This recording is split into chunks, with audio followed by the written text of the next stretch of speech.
সবাইকে জানাই শুভ নববর্ষ।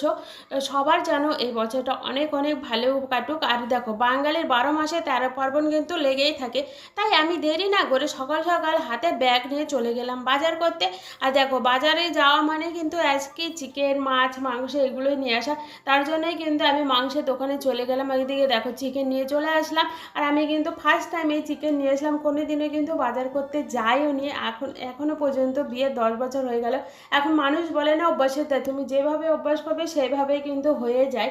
আর আমার বর বলছে কি, তুমিই করবে আর তোমাকেই শিখতে হবে। আমি কিন্তু জানি না বাবা, কী নিয়ে আসতে কী নিয়ে আসবো, চলো একটু সাহস করে দেখাই যাক না কেন। তারপরে কিন্তু চলে গেলাম বাজার। তারপর চিকেন টিকেন নিয়ে আসলাম। দেখো, চিকেন ধুয়ে টুয়ে তারপরে কিন্তু ম্যারিনেট করা এদিকে হয়ে যাচ্ছে তোমাদের সাথে কথা বলতে বলতে। আর ম্যারিনেট করা দেখে বুঝতেই পারছো আমি কি বানাবো।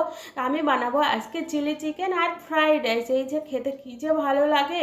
আর দেখো, এখানে কিন্তু আমার সব সবজি টবজিগুলো কাটা হয়ে গেছে, কিন্তু এখানে কাটা হয়ে গেছে কিন্তু অনেকটা এখন ঘড়ির কাঁটায় বেজেও গেছে। তার জন্য কিন্তু তাড়াতাড়ি করে রান্নাটা সেরে ফেলতে হবে। আর ওদিকে দেখো, চিকেন পকোড়াটা বানিয়ে নিচ্ছি। আর এদিকে একদিকে বিনস ভেজে নিচ্ছি। দুদিকে না করলে না খুব দেরি হয়ে যাবে, তখন মেয়েটা আবার চিৎকার করবে। আর আমার রান্না বান্না হয়ে গেছে, দেখো কি সুন্দর হয়েছে না খেতে।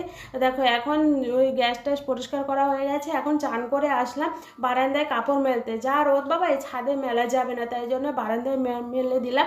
আর বারান্দায় মেলে দিলেই না শুকিয়ে যায়। তাই জন্য চলো বন্ধুরা, দেরি না করে আবার খাবারটা শুরু করা যাক। তোমরা দেখতে থাকো ভিডিওটা, আর ভালো লাগলে অবশ্যই সাবস্ক্রাইব করবে।